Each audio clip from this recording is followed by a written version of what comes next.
dhaqankeena buunka guri lagu gardajiyo dhaqankeena buunka guri lagu gardajiyo gaarbay olay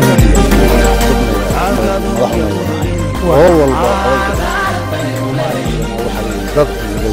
inta fiican baa u shaqayn jirtay war noo shaqeeyo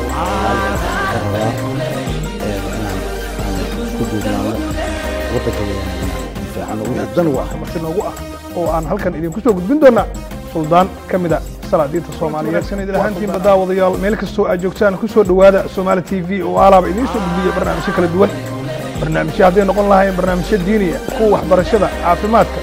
iyo qaar kale oo fara badan wareysyo aan la yeelano siyaasiyiin aqoon-yahano iyo bulshada qaybaheeda kala duwan Somali TV wuxuu idin ballan qaadayaa daawadayaal inuu idin soo gudbiyo wararkii ugu dambeeyay Soomaaliya iyo caalamkaba waxaanu kala website caalamka aan ku leenahay oo warar xaqiiqo aad ka heli kartaan iyo barnaamijyada horumarinta bulshada waa website-ka Salama News oo aad meel kasto adduunka aad ka joogto aad ka daalacan karto waxyaabo aad u baahan tahay haddaba Somali TV waxay idin soo gudbisaa barnaamij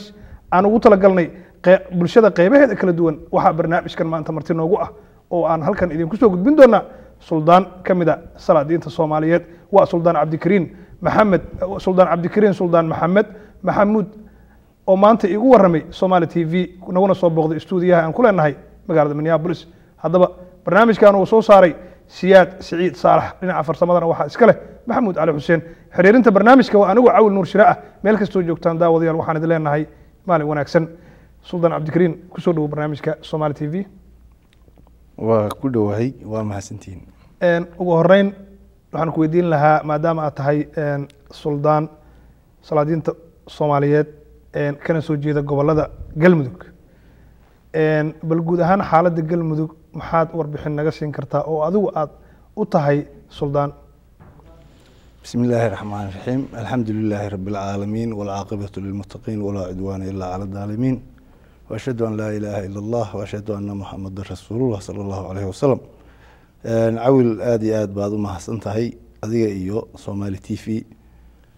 su'aashaada horta intaanan ka jawaabin waxaan rabaa inaan ka tacsiyeeyo Allah u naxariistee dawladda Djibouti geeridii ku timid oo naxdinta lahayd qoyska madaxtooyada Ismaaciil Cumar Geelle iyo marwadiisa Jaamac Maxamuud Xayd waxaan leenahay Allah u naxariisto Galmudug haddaan nahayna waa ka tacsiyeynaa Allah u naxariisto samir iyo iimaanna Allah ka siiyo Khadra Maxamuud Xayd iyo Ismaaciil Cumar Geelle iyo qoyskii uu ka geeriyooday su'aashaadii haddaan u soo jeesto runtii Galmudug ilaahay baa mahad iska leh Galmudug waxa weeye marxalad kala duwan ayay soo martay runtiina waxa weeye hadda markii ugu fiicnayd bay maraysaa ilaahay baa mahad iska leh runtii qataro badan way ka soo gudubtay dib badan way soo martay maxaa kamid ah qatara ay ka soo gudubtay waad u sheegi kartaa daawadayaasheena waxaa kamid ah khilaafiyo waxaa kamid ah markii horeeto oo meeshu ay aasaaska ahayd oo runtii ay u baahnayd dhabar adeeg badan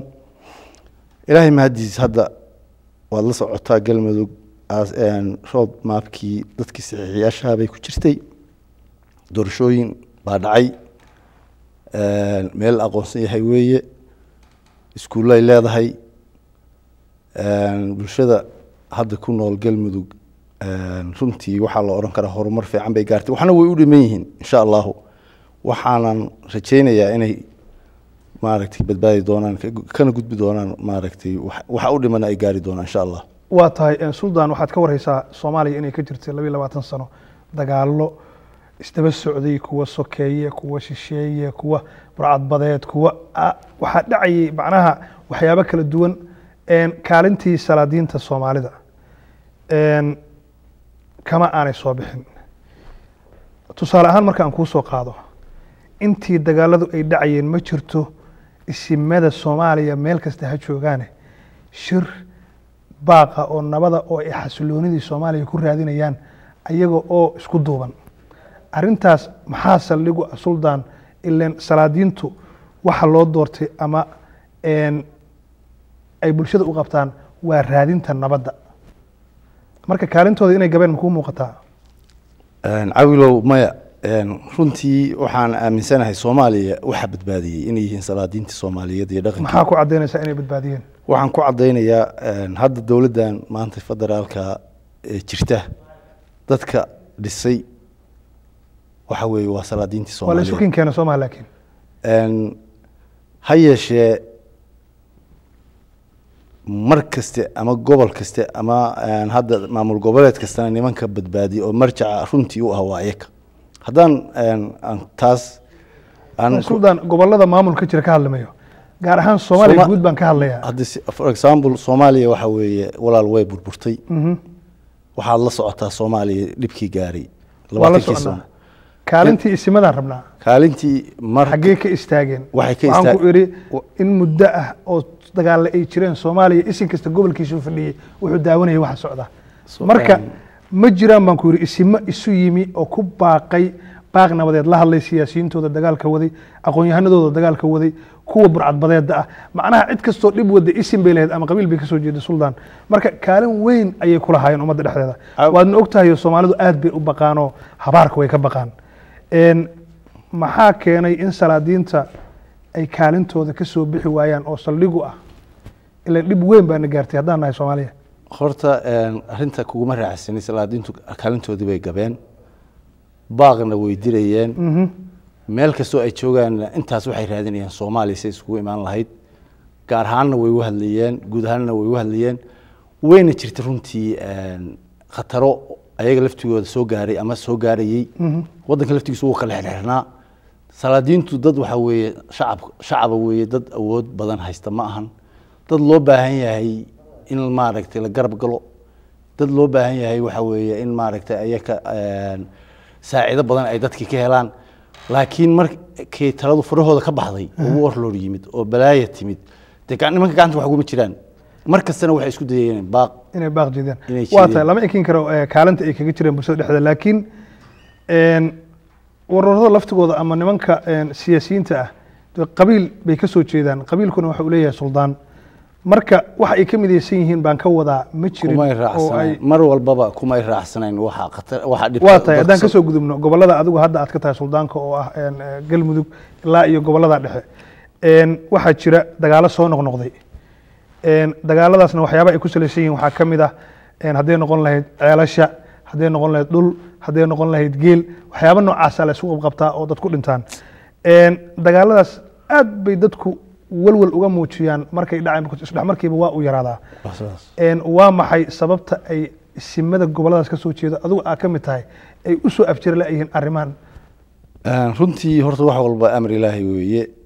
mana ay istaageen haddii maaragtay salaadiintu ay iskuba dhex jirinba mar walbaba markii wax dhacaan horta dadku dawladda wax kala celisa annaga awoodiyadu waxa weeye dadka inaan baaq u jeedino inaan iskugu yeerno inaan idhaahno war maxaad kala tirsanaysaan diyada kala siino aan la hadalno meesha horta dawlad weyn oo ma jirto oo maaragtay central ah runtiina dagaal Soomaaliya ma istaageen haddaan odayaashu jirin mar walba wax dhacaana meeshii ama baaq ama kuwii jooga waa tagaan runtiina waxaan aaminsanahay haddaysan ayagu jirinna Soomaaliya waxba kama bahareenba ama adduunka ha noqoto qayladhaantooda ama ayagu laftooda meesha ay tagaan naftooda biimeeyaan ama maaragtay waxooda ay wax ku kala dejiyaan marka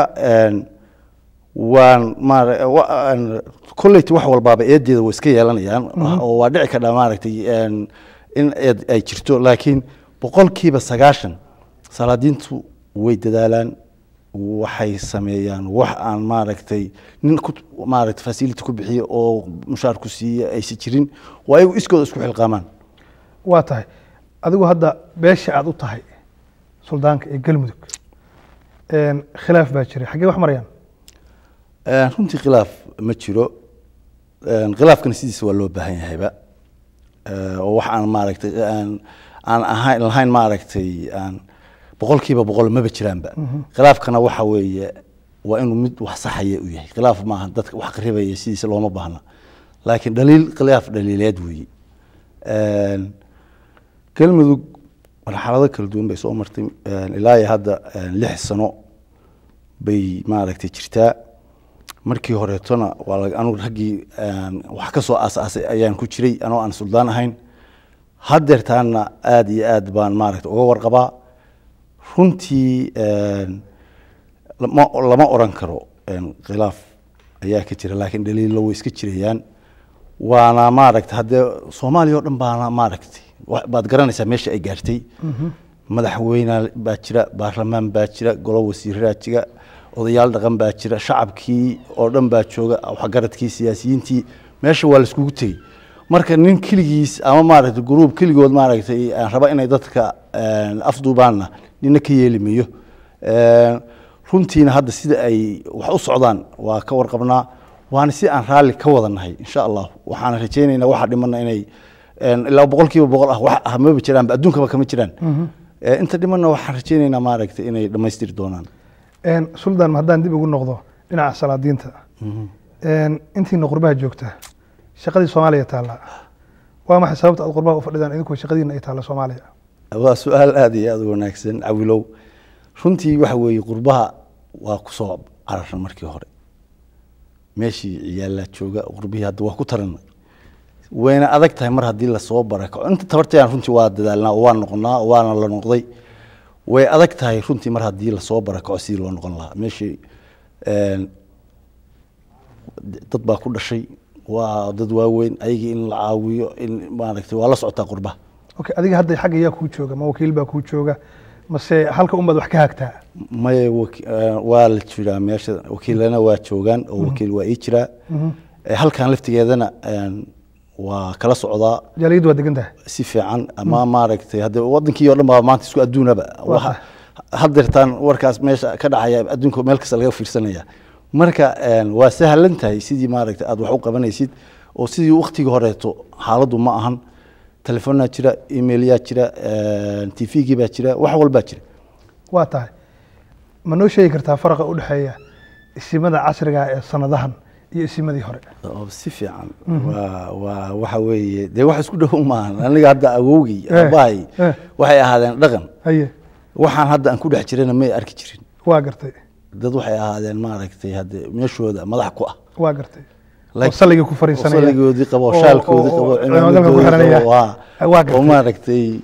la leeyahay ubuweysida agtaada madax u guduudan yahay wakaasa ya halkaana waa ujeedaa tay iyo suud iyo waxba maaragtay kuwan hadda jira waxa isleedahay suldaan waxay la socdaan dunida casriga ah xawliga ku socdaa waa la socdaan maxay waayo laptopkiisu nin walba halkaas ku wataa waa gartay oo waxa weeye waa nin hadda adduunkii waxbaan kala soconaa adduunka runtii waa tahay markaad wax xalinaysaan qaabkee wax u xalisaan ma qaabkii hore oo aabayaashin ama awoyaashin wax u xalin jireen mase qaabka casriga oo siyaasadaysan baa wax u xalisaan waxa weeye salaadu si ku tukataa loo ku qabataa loo tukadaa waa gartay marnaba horta dhaqankii anagu marna dhaqankii baan nahay ka tagmeeno laakiin si walbo aan maaragtay aan rabno inaan wax ku xalino nagu sahlan tahay waan ku xalaynaa oo aan ahayn maaragtay wax sharciga ka boodsan laakiin suldaan waxa tir dhaqanka ma aan tagin halka waxa ii muuqda adoo suud qaba anigu waxaan filayay suldaanka markuu imaanayo adigoo qaba macawistii shaalkii iyo magaraysa koofiyadii laakiin kama tagin waa tiri suudna waa qabtaa sidee isu qabsanaysaa marka waa iyadoo casriga waa saas weey waa meesha weey waa sidaas macnaha jawiga la socotaan waa tahay salaadiinta hadda aad u yaryar yihiin niman aad u daayiro waxa soo baxay inta badan aqoon-yahano u badan yihiin marka ninkuna hadduu aqoon-yahan yahay danac siyaasadeed baa ku jira ilaa hadda ma lahayaa suldaan siyaasi noqday ama xil qabtay ma lahayaa runtii cawilow waxa weeye anagu hadda dad yarmanihin anugu nin yarmiya hadda for example hadda aabbahay ilaahay ha u naxariisto 18 sano jiray markii xilka loo dhiibay waa gartay aabihiis buu ka dhaxlay waa gartay oo dhintay waad garan kartaa 18 jir loo dhiibay xil waa sax mid kale aan ku sheegayaa aan ku weydiin rabo oo ah maantay waagi hore salaadiintu aad bay u yaraayeen way koobnaayeen waxaa laga yaabaa in hal reer oo aad u tiro badan inuu hal isin leeyahay maantay laflaf iyo jilib iyo reer baa loo leeyahay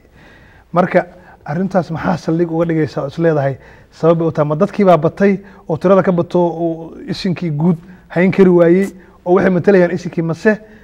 sidee awil waa laba arrimood horta dadkii wuu batay waa gartay oo hadda dadka anigu hadda suldaanka u ahay markii ama awogay u ahaa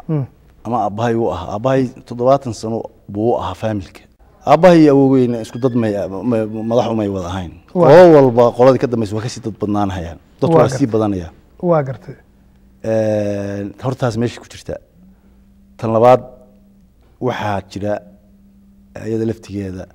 Soomaaliya sida u burburtayba waxa la yaab bilaqo way dhacday waa ta istimada bilaqada ma gaartay waa qasab waa gartay waxaa jira waxa la yiraahdo ku qabso ku qadimaysid ba Soomaaliya waa tagaali waa gartay waxa la yiraahdo ku qabso ku qadimaysid ayaa wadanka ka dhacday waa gartay ilaa maaragtay arrintaas laftigeeda dhibkeeda way leedahay dad badan oo aan ahayn dhaqan oo maaragtay aan ka soo jeedin dhaqankii oo maaragtay magacanta ku dhigay oo dhaqaale intay ama iska heleen dad iskugu yeeray TV-ga iska duubo yiri waxaan ahay suldaan ama boqor ogaas waa taa wuu jiraa labadaas arrimood way jiraan baa u sabab ah waa tahay suldaan Cabdikariin suldaan Maxamed waxaan ku weydiinayaa anigu hadda jaga ii muuqata aan rabo inaan isu sharaxo ogaaska qurba joogto aad bay u banaan tahay cidiga horeysana maanta dad baa dhageysanay waxay leeyihiin ninka cawilaa waa sharaxan yahay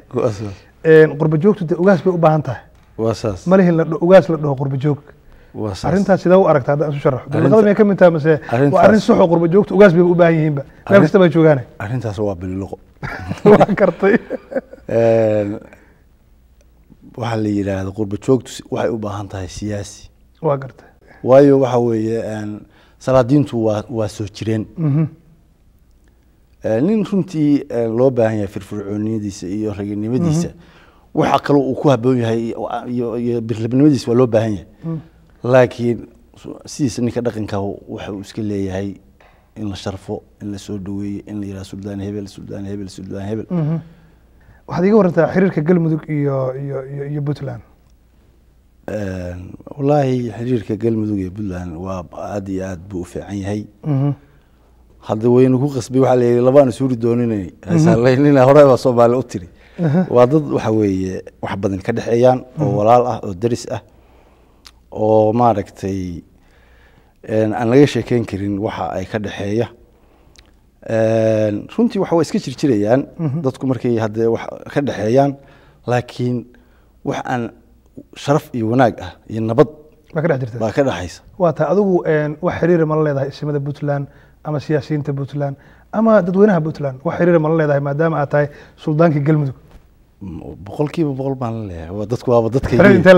xiriir boqolkiiba boqol baan ku leeyahay xiriir adag oo fiican oo saaxiibtinimo iyo darisnimo iyo aqoon iyo dhalasho intaba waa naga dhaxeeyay waa tahay marar waxyaalo yar yar waxa iska jira marar ka dhaca isla gobolka gudihiisa magaalada Gaalkacyo oo de kulliba wuxuu ku saabsan arrimaha markay imaadaan say wax xalisaan waxaan u xalinaa inaan wixii dhibaato keenaya ka hortagno wixii dhacayna aan meesheeda ku joogso hal xalin marka maamulada u deysaan oo xil saartaan inay soo afjaraan ama soo xaliyaan mise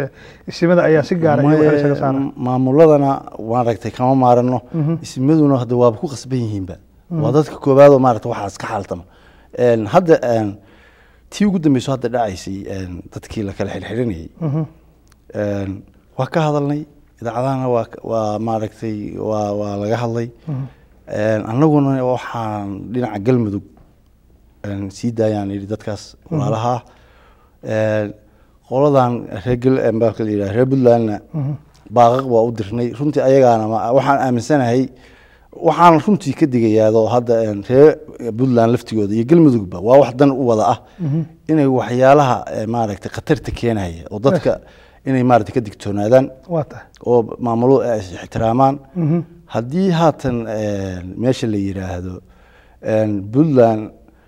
wax khatar ku ay aragto waxa jooga dadkii galmudug inay la xiriiraan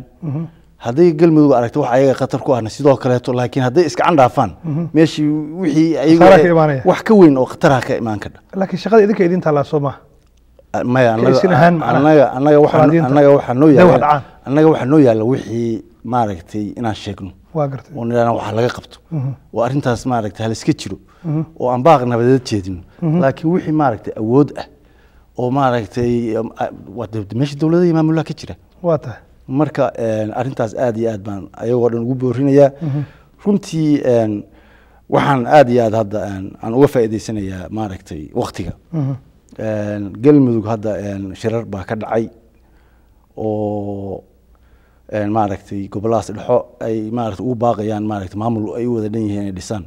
okay suldaan waa yaa maamulka wada dhisanaya waxaa wada dhisanaya dadka galmudug ay qusayso oo waa galmudug iyo xiban iyo xeeb sunna wal jamaaca ahlu sunna wal jamaaca iyo inta kaleeto maaragtay waa rabtaan gobolada midaysan miyaa rabtaan goboladaas in la mideeyo ayaan rabnaa shir baana ka dhacay sidaa la socotid cawilow gaalkacyo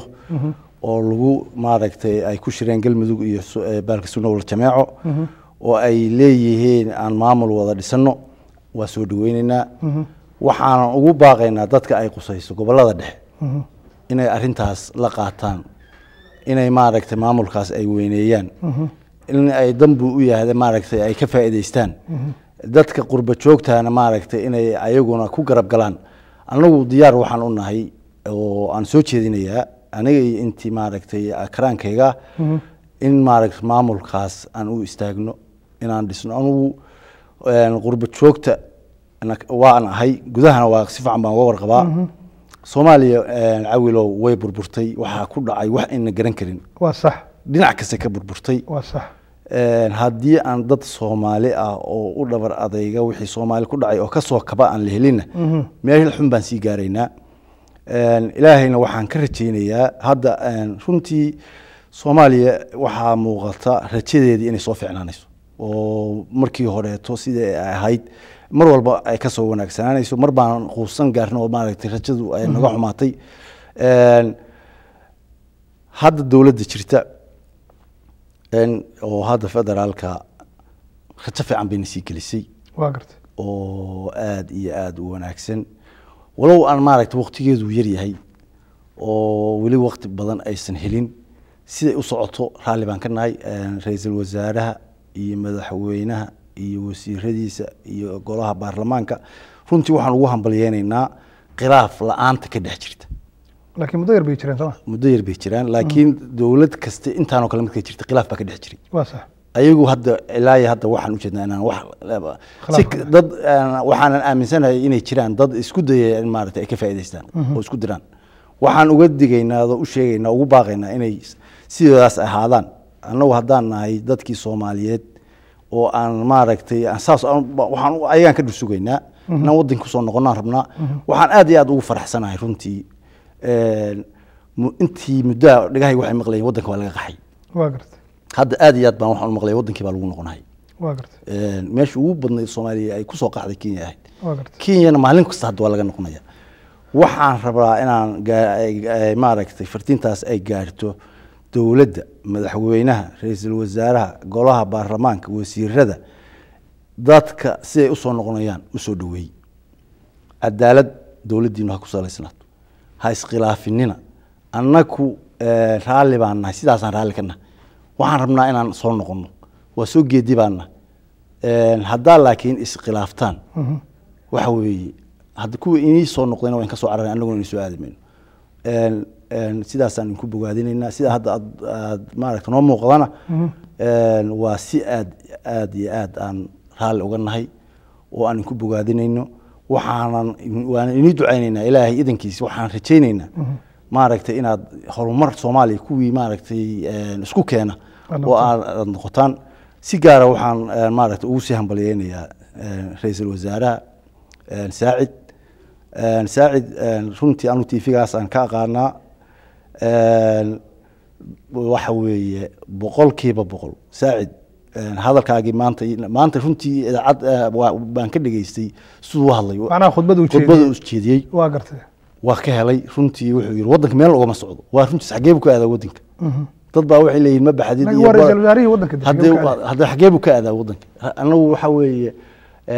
macnaha waxa laga wadaa miyaa waxa lagu wareeriyaa booqashooyinka ma tigtigtid iyo dadkeeda waa gartay marka waa soo dhaweynaynaa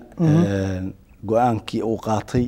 Soomaaliyana waxa weeye dad xun laga waaymayo inta fiican baa u shaqeyn jirtay war noo shaqeeya raalli baan ka nahay taas horta dowladda federaalka baan ugu baaqayaa waxaan kaleeto bogaadinayaa runtii nimanka la yiraahdo Puntland way badbaadeen arrin khatarah ba ayaantan ka muuqatay laakiin waxaan leeyahay ilaahay baa ina badbaadiyay adinkuna way isbadbaadisay reer galmudug ku dayda dadka asaagiina war isbadbaadiya war ka faa'iideysta maaragtay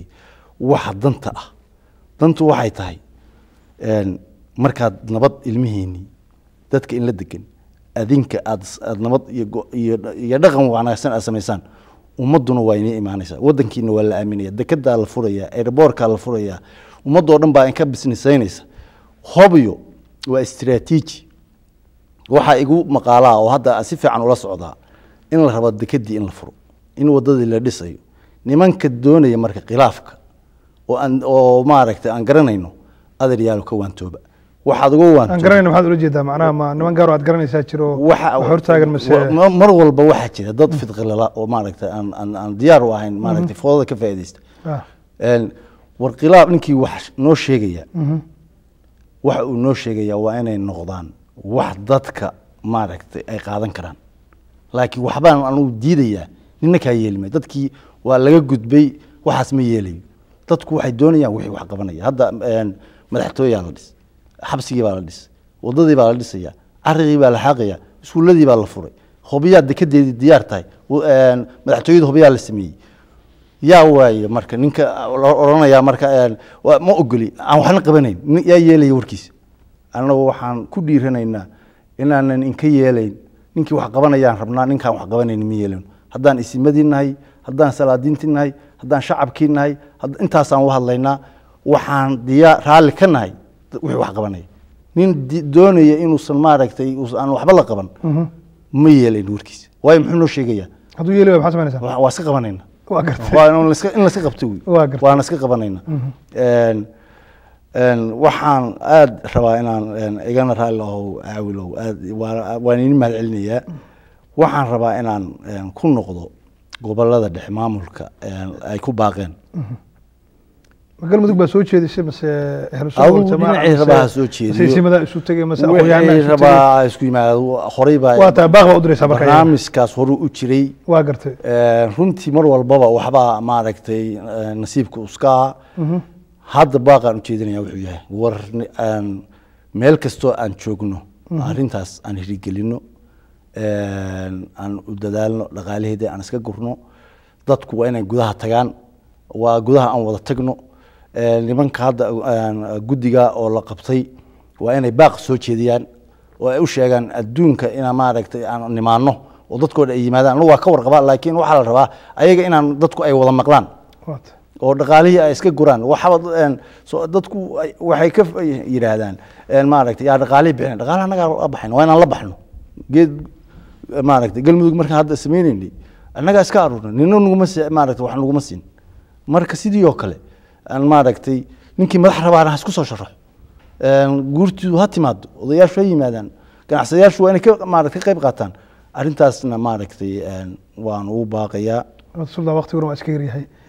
waxaan rabnaa barnaamijka inaan kasoo gabagabeeno fariintaad u dambaysa intaas heeso ma maybe hadda inaan wax warba joogta iyo kuwa gudaha jooga iyo dhammaan salaadiinta soomaaliyeed maxaa u diraysa adigoo soo koobaya salaadiinta soomaaliyeed waxaan u dirayaa horta waa salaamayaa salaam ka bacdi war salaadiinay waxaad yeelaysaan wadankii anagu noo baahan yahay caqligu runtaa waxa weeye ninka siyaasiga ah waa fiican yahay oo kama maarano laakiin waa nin danaysta annaka waxa weeye waxaan laka rabaa inaan aan isku duubnaano wadanka yagana inaan difaacno wixii dan u ah inaan ka talino intaasaan salaadiinta soomaaliyeed u dirayaa ummadda soomaaliyeed oo dhan intii taqaanay intii kalena waan salaamayaa TV-ga Somali TV-na waxaan leeyahay aad iyo aad baad u mahadsantihiin adiga iyo Saciid iyo ninka liida iyo Maxamuud aad iyo aad baan waxaan iska iloobay nin saaxiibkay ah dawladda federaalka nin saaxiibkay ah baa wasiirka ah oo reer Minnesota واقرت الموجمة عبد الله علموجة الموجة وأنا كليو أن كل النهاية أنا هذا رمي أبو صدانة رمي أبو صدانة ninkaas si gaar ah salaamaya waxaan leeyahay hambalyo maaragtay kii ka qayb qaata maaragtay dubidhiska Soomaaliyeedna noqon leeyahay aad baad u mahadsantahay Suldaan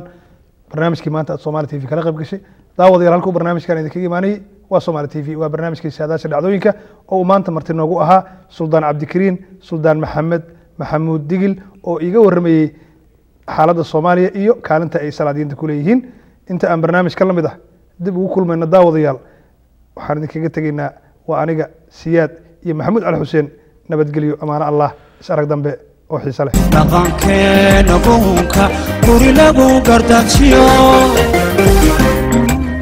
dhaqankeena buunka guri lagu gardajiyo darbay olini agado yamudin darbay olini